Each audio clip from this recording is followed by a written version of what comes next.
you think you're looking at a masterpiece of calculated religious symbolism. You see the savior of humanity dying in a fountain, blood and water, arms spread wide in that perfect, cinematic crucifixion pose. It's iconic. So heavy. It feels like high art. Yeah. But what if I told you that wasn't a grand artistic statement at all? What if that legendary image was actually just a desperate, last-minute panic decision made in a trailer because the star hated the script? And just wanted a more dramatic exit. Exactly. Welcome back to The Deep Dive. Today, we are going entre lineas, reading between the lines of a film that is just, well, it's right at the intersection of 70s paranoia, Cold War fear, and pure blockbuster action. It is a fascinating, messy, and, incredibly influential place to be. We are looking at The Omega Man from 1971. And look, for anyone who hasn't seen it, or maybe hasn't seen it since it was on late-night cable in the 90s, we really need to set the stage. Oh, absolutely. Because 1971 isn't just a date, it's a vibe, it's an atmosphere. The context is everything here. You have to remember the mindset of that era. The Cold War is, well, it's freezing everyone's blood. The fear of the bomb is everywhere. Right. And this movie opens with, the ultimate nightmare scenario. It's not zombies, it's not an asteroid. No, it's a biological war between Russia and China that has just decimated the planet. It feels uncomfortably real, even now. It does. Yeah. And in the middle of this silent, dead world, you have Charlton Heston playing Robert Neville. He's a scientist in Los Angeles. He's injected himself with some experimental vaccine, and he is immune. He is the last man standing. Well, almost. Almost, yes. Right, because if he were totally alone, it would be a very, very quiet movie. He's got neighbors. Very unfriendly neighbors. He is fighting the family. They are this cult of albino mutants who see Neville as a relic. A monster. To them, he's the bad guy. He represents all the technology and science that wreck the world. And that is the chessboard we are playing on today. Okay, let's unpack this properly. Because when you watch this movie now, it feels like it was built specifically for Charlton Heston. Oh, yeah. The alpha male survivor. The gun-toting hero, the jawline of justice. But here is the first twist that really changes how you see the film. What if Robert Neville wasn't supposed to be Charlton Heston at all? This is one of the great what-if moments in 70s Hollywood, a real sliding doors moment. Because the script, it wasn't written for a white leading man. No. It was written for Sidney Poitier. Exactly. And I really want you to just pause for a second and think about that. Don't just swap the faces in your head. Think about how that changes the very DNA of the story. It becomes a completely different film. Completely. If Sidney Poitier is the last man on Earth, he is a black man, immune to a plague, fighting off a horde of pale white mutants who want to destroy him. Wow. The racial allegory there is just, it's incredibly potent. Especially for 1971. Right. It's explosive. The film becomes about a black man surviving in a world that has literally turned white and hostile against him.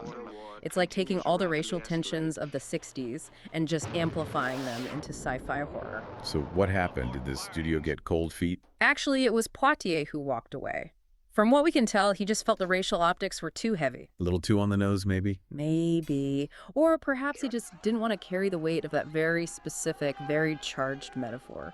So he passed. So Poitier exits, and the studio pivots to Heston. And that pivot is fascinating because the script didn't change all that much, but the meaning completely did. Precisely. You put Charlton Heston in that role, and the racial allegory, it just evaporates. It shifts from a story about race to a story about, law and order. It becomes the solitary man of science against the irrational mob. It changes the entire philosophy of the project just by swapping the lead actor. It's wild. It really is. Okay, but let's talk about the other main character in this film. The city. Los Angeles. L.A., usually the most crowded place on Earth. Exactly. And you have to remember, this is 1971. There is no CGI. You can't just click a button and paint out the traffic or erase pedestrians. So how on earth did they fake the end of the world? Guerrilla filmmaking. At its absolute finest, they had to be incredibly strategic. Right. They figured out that the LA Financial District was a ghost town at only one specific time during the week. Let me guess.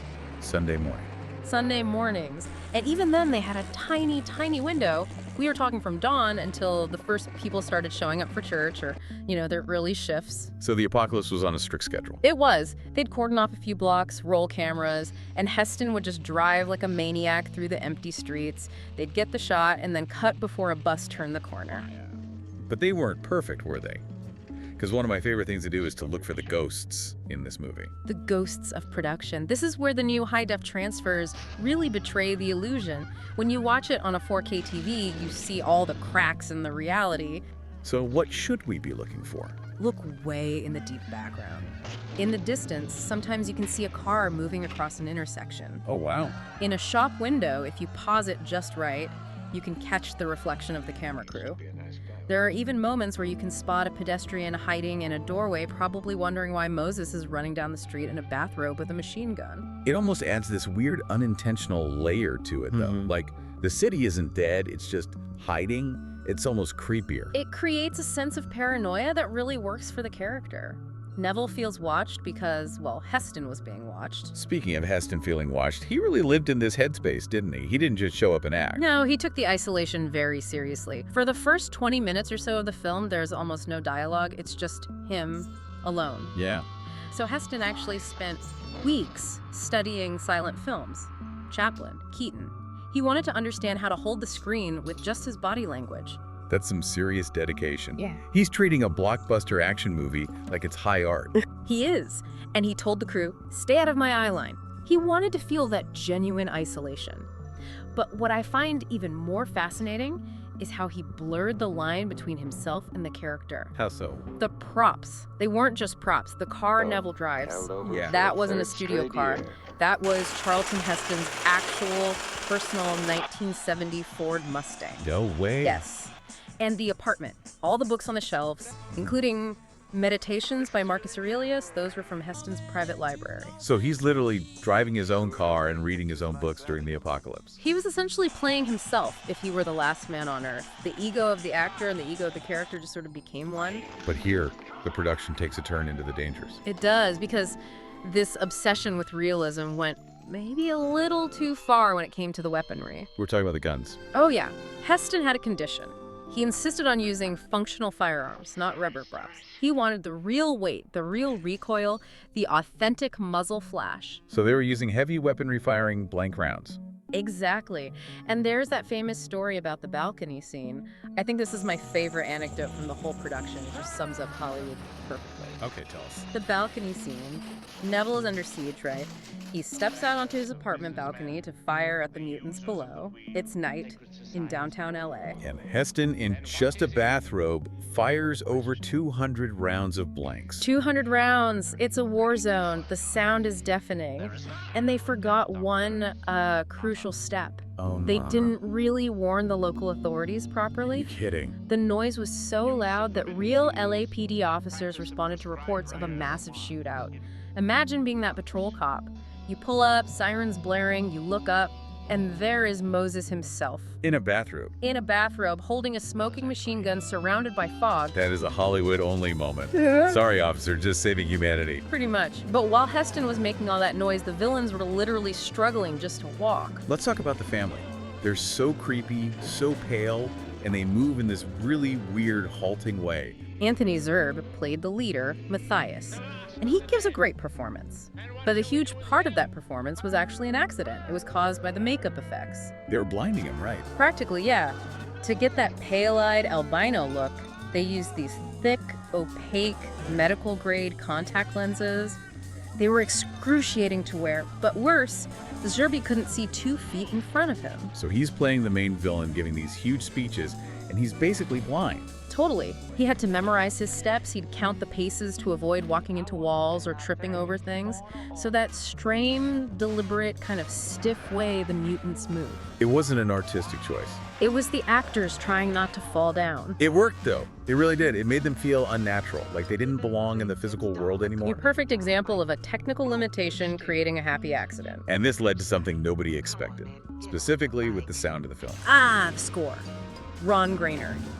Now, the studio, they wanted a big, sweeping orchestral score. Right. They wanted Ben-Hur. They wanted Ben-Hur. Grainer gave them weird water noises. Water chimes. Water chimes. He was literally dipping chimes into water to bend the pitch, mixing it with these early synthesizers.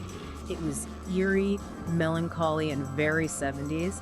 And the studio absolutely hated it. They actually tried to fire him. So why didn't they? They just ran out of time and money. They were stuck with it.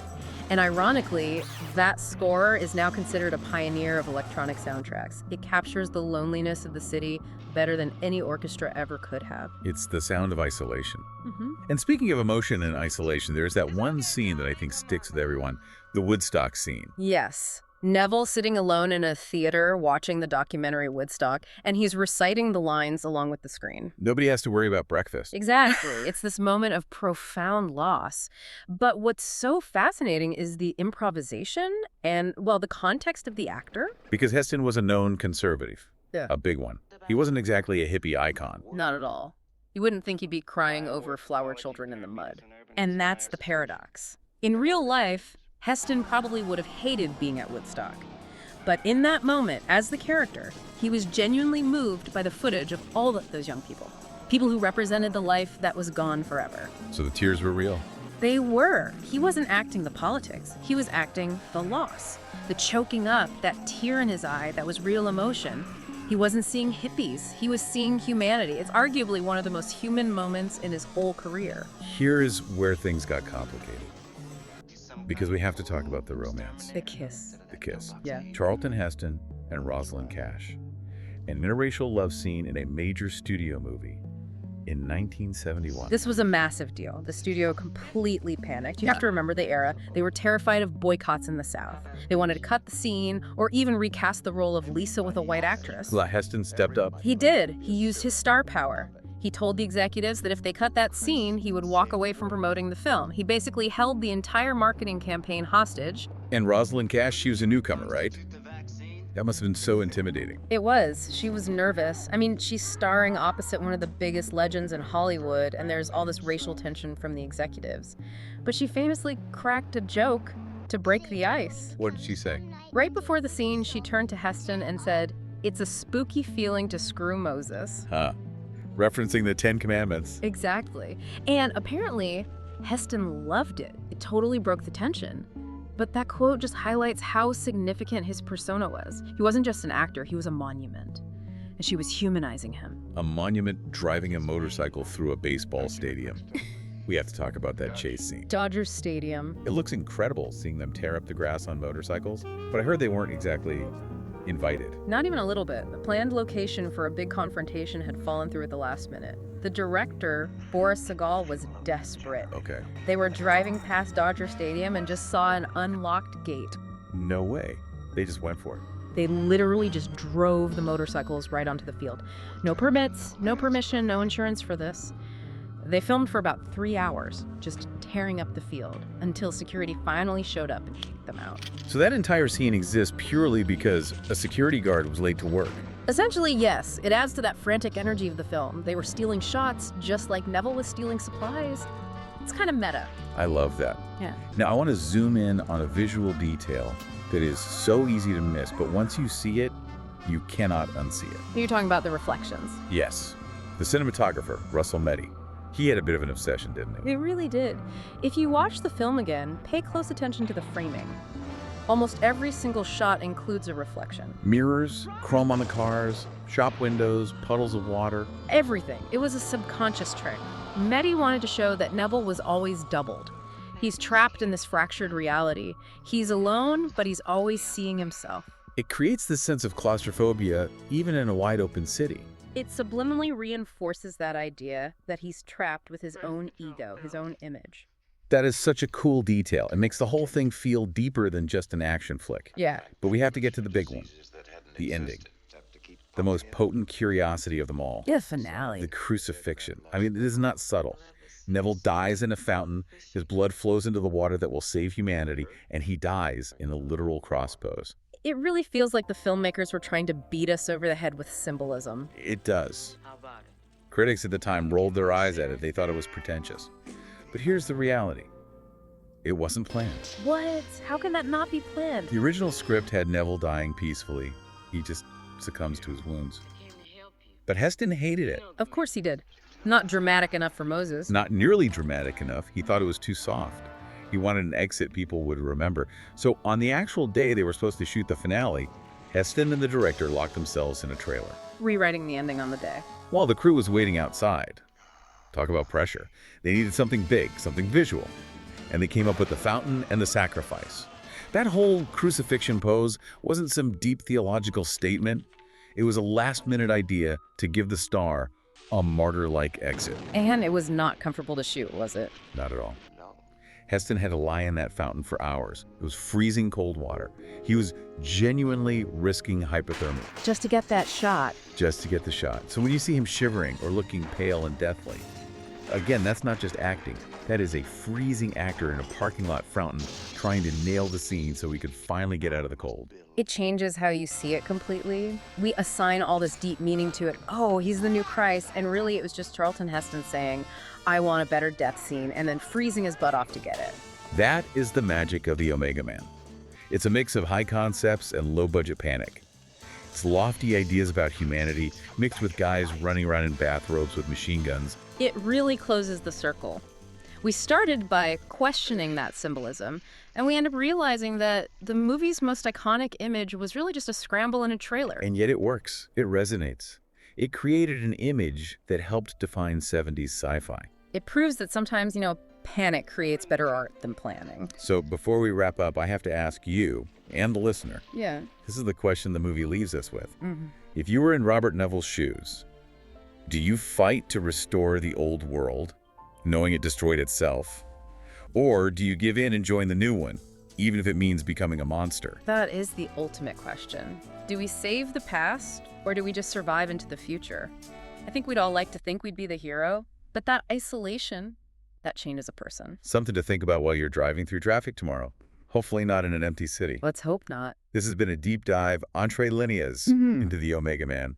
You want to go even deeper, you should check out our member area. We've got some exclusive content there, breakdown notes, and a few more curiosities we couldn't fit in. It helps us keep the lights on. And the water chimes playing. Until next time, keep watching the background. See you in the next deep dive.